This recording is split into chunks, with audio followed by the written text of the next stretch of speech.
Hey guys, welcome to another Magic Online video. I'm Todd Anderson, and today I'm going to be playing with Brad Nelson's Green-Red Goggles ramp deck from the top 8 of Pro Tour Shadows over Innistrad.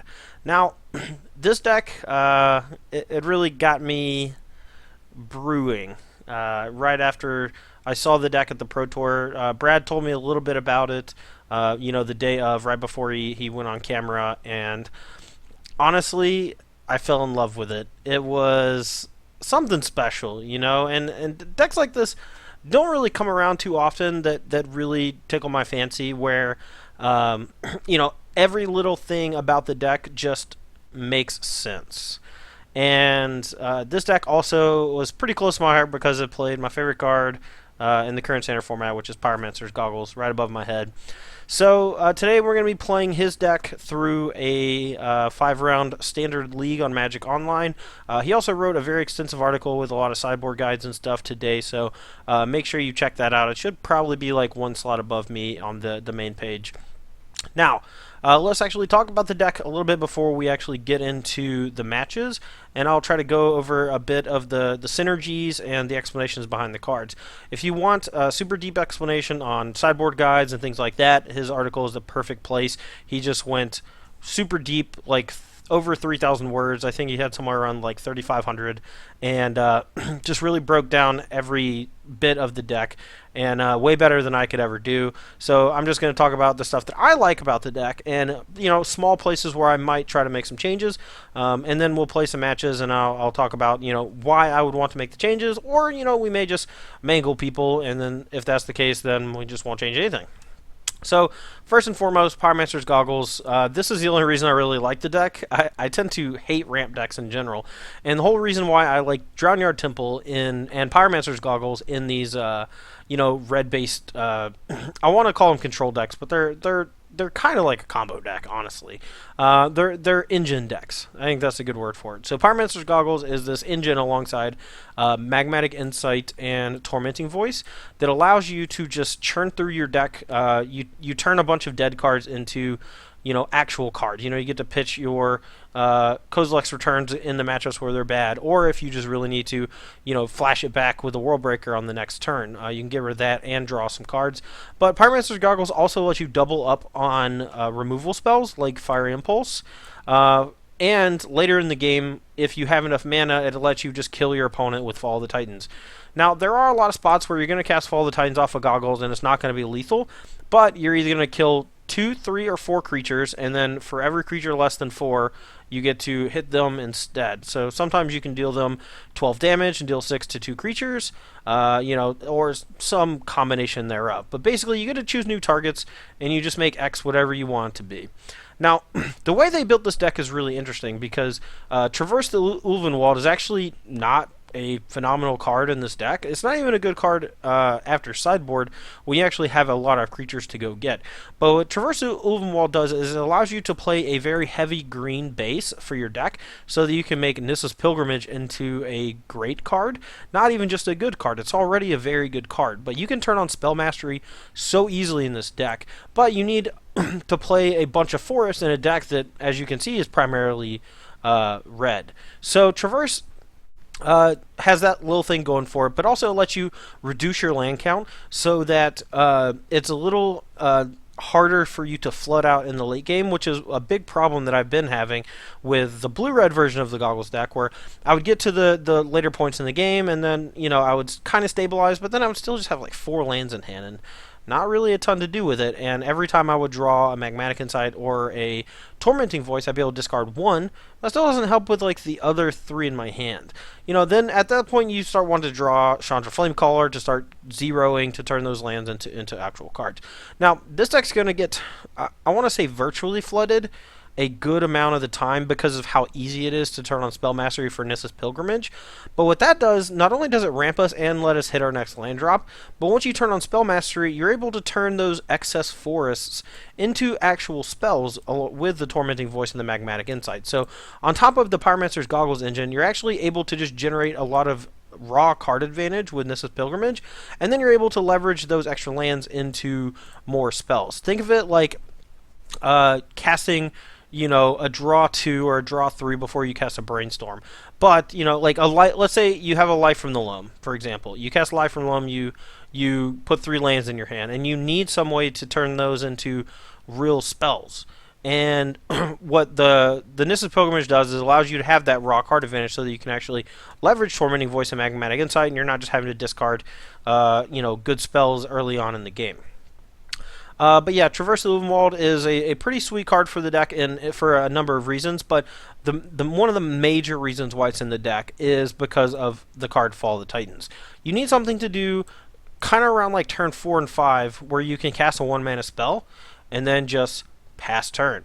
Now, when I say pass turn, I don't mean the turn ends. I mean your opponent has a window to cast Bounding Crisis, to cast Collect a Company, and then you get to 2-for-1 them. And spots like that do come up a lot against Bant Company. And maybe your opponent already has a couple creatures in play, and you don't need to wait until they're in step. That's just a little thing that you can do. But with Traverse the Ulvenwald, it is just a 1-mana spell that allows you to turn on Fall of the Titan Surge very easily, while also doing a little bit more for the deck than just being a Lay of the Land proxy.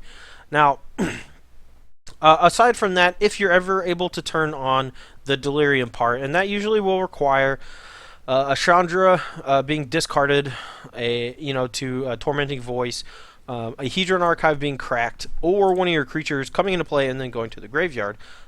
It's not actually that hard to get a land into your graveyard, since we do play Magmatic and Tormenting Voice, and there will be probably at least one time in these next 5 matches that we play where we just don't get Draw Near Our Temple back for a turn or two, because we want to make sure that we have Delirium for Traverse the Ulvenwald.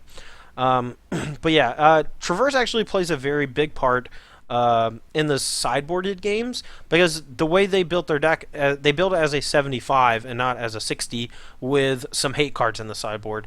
So this deck has a sideboard full of creatures, as well as a few utility spells against, a little bit of the more polarizing matchups. But as you can see, we have Den Protector, Tireless Tracker, a second Dragon Lord Tarka, and Goblin Dark Dwellers, all that you can go get with Traverse the Ulvenwald. And as the format takes better shape after the Pro Tour, you may even want to mix that up a little bit. I've actually tried a few different versions that have one copy of Ulamog the Ceaseless Hunger, just to help out against the Black-Green Seasons Past deck.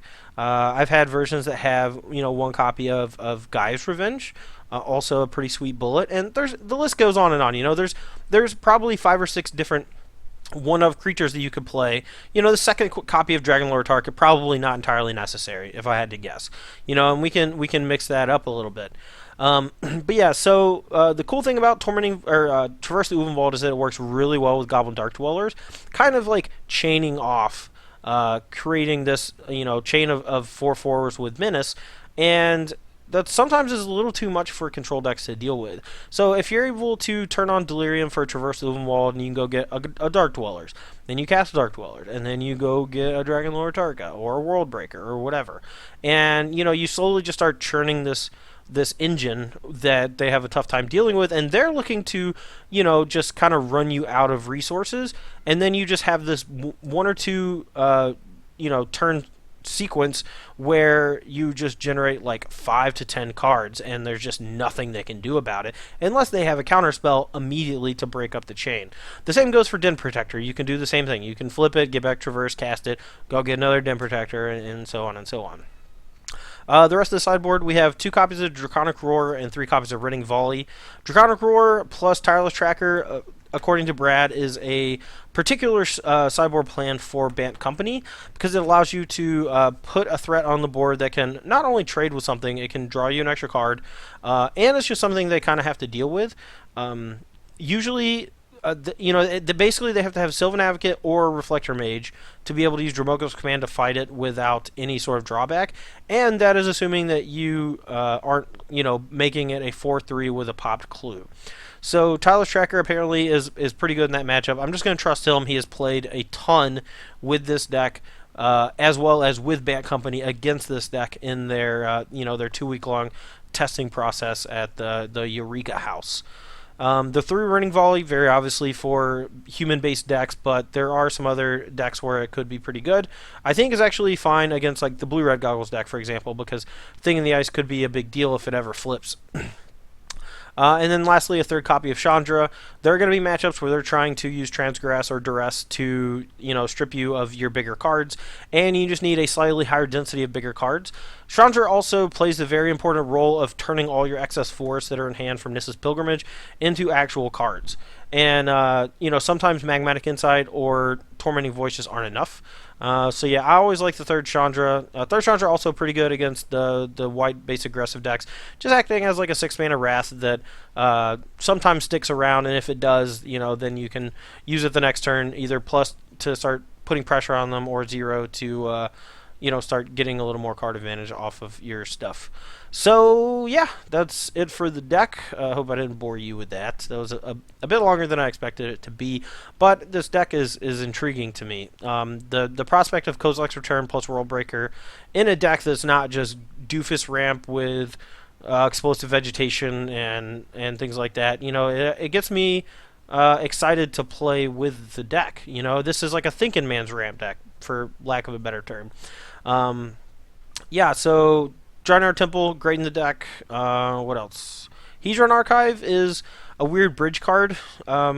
It's there are going to be times where you draw Hedron Archive and don't have a lot to do with it. You have like just a bunch of mana sources.